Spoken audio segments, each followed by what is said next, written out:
Hello everyone, welcome to my YouTube channel.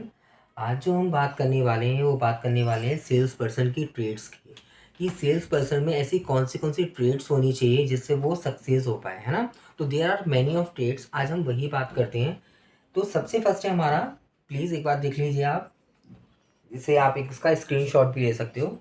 सबसे पहले हमारा कस्टमर ओरिएंटेड, कि कोई भी हमारा सेल्स पर्सन हो या कहीं से भी आप स्टार्ट कर सकते हो। सबसे पहले हमारा है कस्टमर ओरिएंटेड, जैसे कि कोई भी हमारा सेल्स पर्सन हो उसे ये ध्यान रखना चाहिए कि कस्टमर की नीड क्या है, तभी वो सक्सेस हो पाएगा। क्योंकि काफ़ी बार आपने देखा होगा जो सेल्स पर्सन होते हैं वो क्या करते हैं कि अपना कोई भी प्रोडक्ट है ना, कहते हैं ना हिंदी में, उसे चेपने की कोशिश करते हैं, कैसे भी करके उसे उन्हें बेचना है। ऐसा नहीं करना चाहिए। अगर आपको सक्सेस होना है, आपको बहुत अच्छा इस प्रोफाइल में बनना है, तो आप हमेशा ध्यान रखो कि कस्टमर की नीड क्या है। मैं आपको एक एग्जांपल बताऊं कि पहले क्या होता था, जो मार्केट था वो प्रोडक्ट ओरिएंटेड मार्केट था, है ना। जैसे फॉर एन एग्जांपल कि कोई भी एक प्रोडक्ट आया, उसके अकॉर्डिंग जो कस्टमर थे वो अपनी नीड को फुलफिल करते थे। But right now the market is totally change. अभी क्या है कि कस्टमर ओरिएंटेड मार्केट हो गया है। अभी आप देख रहे हो कितने नए नए प्रोडक्ट्स आने लगे हैं, है ना। अगर आपकी ये नीड निकल के आई, ये प्रॉब्लम निकल के आ रही है, तो उसका प्रोडक्ट बनना स्टार्ट हो गया है। पहले ऐसा नहीं था। पहले जो प्रोडक्ट आता था उसके अकॉर्डिंग हम जो कस्टमर थे, हम अपनी नीड को फुलफिल करते थे या पूरा करते थे उस काम को। बट राइट नाउ अभी क्या हो गया कि हमारी जो नीड है, कस्टमर की जो नीड है, उसके अकॉर्डिंग प्रोडक्ट बनने लगे हैं। आप देखना कितना कस्टमाइजेशन हो गया है प्रोडक्ट में। तो वो क्यों हुआ है? क्योंकि कस्टमर ओरिएंटेड मार्केट हो गया है अभी, है ना। तो कस्टमर ओरिएंटेड हमेशा ध्यान रखना चाहिए सेल्स पर्सन को, कि कोई भी जो भी मैं प्रोडक्ट है, कोई भी बेच रहा हूँ, वो कस्टमर ओरिएंटेड होना चाहिए। जैसे ऐसा ना हो कि मान लीजिए कोई भी बेबी प्रोडक्ट है और मैं ओल्ड एज पीपल को टारगेट कर रहा हूँ, या ओल्ड एज पीपल लोगों का वो कोई प्रोडक्ट है और मैं बेबी को टारगेट कर रहा हूँ, तो ऐसा नहीं होना चाहिए। सेल्फ मोटिवेटेड, देखिए कोई भी सेल्स पर्सन है, कोई भी चीज़ आपके पास बेचने आ रहा है, वो खुद से अंदर से ही मोटिवेट नहीं है उस काम को करने के लिए, है ना। उसे खुद ही नहीं अच्छा लग रहा, अगर मैं सेल्स कर रहा हूँ तो वो क्या होगा, आप मुझे बताओ। क्या सक्सेस हो पाएगा? क्या वो प्रोडक्ट को बेच पाएगा? फॉर श्योर नहीं बेच पाएगा, है ना। तो हमेशा किसी भी बंदे को सेल्फ मोटिवेट होने की बहुत ज़्यादा ज़रूरी है।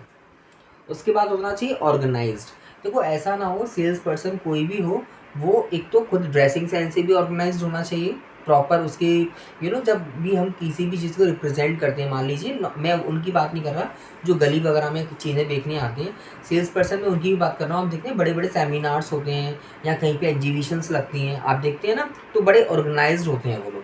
प्रॉपर शेविंग होती है, प्रॉपर कॉम होता है उनका हेयर, प्रॉपर ड्रेसिंग सेंस होता है उनके साथ। आपने देखा होगा अगर दिल्ली में प्रगति मैदान या there are many of areas, वहाँ बड़ी बड़ी कार के जो है एग्जीबिशंस वगैरह लगती हैं, सेमिनार्स होते हैं। तो आप देखते हैं उनको नॉलेज इतनी नहीं होती, बट उनका ड्रेसिंग सेंस इतना प्यारा होता है। जब भी वो कार के पास खड़े होते हैं, खड़ी होती हैं लड़कियाँ, आप देखते हैं बड़े प्यारे से ड्रेसिंग सेंस में खड़ी होती हैं। सो यहाँ पे मेरा जो ऑर्गेनाइज से मतलब है वो यही है कि आपको बड़ा ऑर्गेनाइज्ड होना चाहिए। दूसरी चीज़, आप जो भी बेचना चाह रहे हैं तो आपकी चीज़ें भी बड़ी ऑर्गेनाइज्ड वे में रखी होनी चाहिए, है ना। ऐसा ना हो कि जैसे आप कोई भी चीज़, आप चार्जिंग की केबल, मान लीजिए कोई भी मोबाइल ही बेच रहे हो, अब मैं कौन सा इसका चार्जिंग का सिस्टम बताइए कैसे केबल, अब आप काफ़ी देर तक केबल ही ढूंढ रहे हो, तो ऐसा नहीं होना चाहिए। आपकी चीज़ें भी बड़ी ऑर्गेनाइज्ड वे में रखी होनी चाहिए। उसके बाद है एंथुसियास्टिक। उसके बाद है हमारा कॉम्पिटिटिव।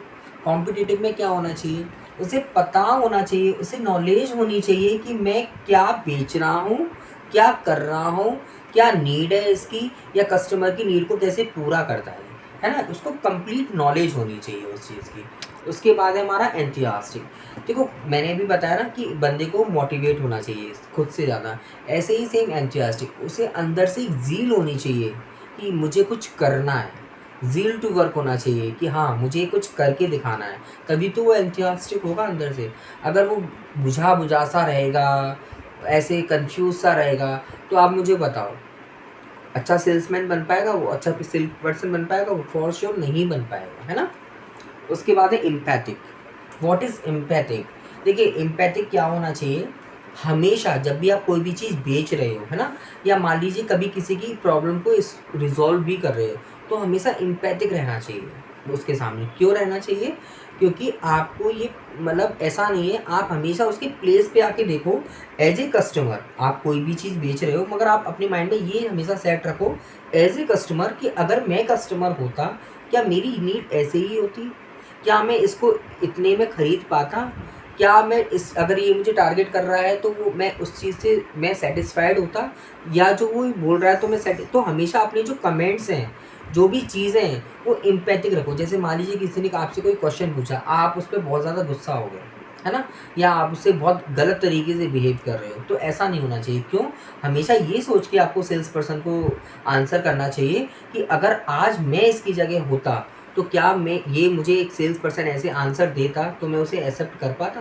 तो हमेशा एम्पैथिकली सोचना चाहिए कि इसकी जगह अगर मैं होता तो मुझे क्या अच्छा लगता और क्या अच्छा नहीं लगता, है ना?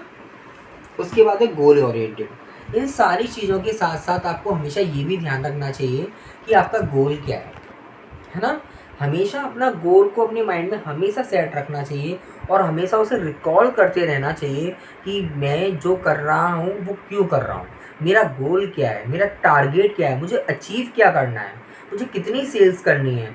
तो वो सारी चीज़ें अगर अपने माइंड में आप सेट रखोगे ना एक बार, तो आप देखोगे आपकी पिच भी बहुत अच्छी हो जाएगी, आपकी सेल्स पिच भी बहुत अच्छी होगी, आपका एम्पैथिकल बिहेवियर रहेगा हमेशा, आप गोल ओरिएंटेड हो गया करके, है ना?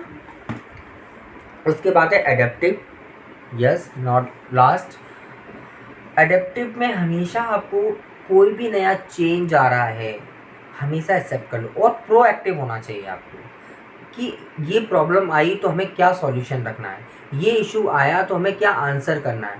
हमेशा सेल्स पर्सन अगर एडेप्टिव नेचर का होगा, कोई भी चेंज आ रहा है या कहीं भी मान लीजिए समटाइम क्या होता है कि आप मान लीजिए एक ऐसी जगह से हो जहाँ नॉर्मल टेम्परेचर रहता है ना, बट आपको सेल्स करने के लिए किसी भी सर्दी वाली जगह भेज दिया जहाँ बहुत सर्दी रहती है, कोल्ड टेम्परेचर रहता है, तो हमेशा उस एनवायरनमेंट को थोड़ा सा अडेप्ट करने की कोशिश करो, है ना?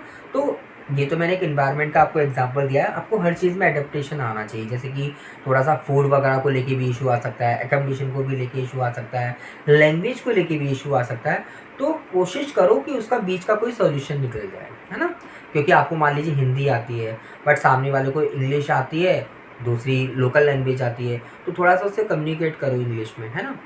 तो अब मान लीजिए किसी बंदे को सिर्फ हिंदी हिंदी आती है, तो थोड़ा सा हमेशा जिस भी एरिया में आप जा रहे हो, जिस भी ज्योग्राफिकल एरिया में आप जा रहे हो, हमेशा ध्यान रखो आपका नेचर थोड़ा एडेप्टिव वाला होना चाहिए। Not only in language, food and accommodation, मैं किसी भी कंडीशंस की बात कर रहा हूँ, है ना? अगर आपका नेचर थोड़ा सा भी एडेप्टिव वाला होगा तो आप हमेशा सक्सेस हो जाओगे अपनी लाइफ में, है ना? तो सेल्स पर्सन की ये कुछ ट्रेड्स हैं जिनको फॉलो करना चाहिए सेल्स पर्सन को, और जिनको एक्सेप्ट करना चाहिए, और इनको अगर फॉलो वो करता है, for sure I give you guarantee कि वो हमेशा सक्सेस होगा, है ना? एक बार आप इसका व्यू देख लीजिए। कोई भी इशू है इस वीडियो में, प्लीज़ आप मुझे कमेंट्स करके बताइए, मैं आपकी प्रॉब्लम को वहीं की वहीं रिजॉल्व कर दूँगा।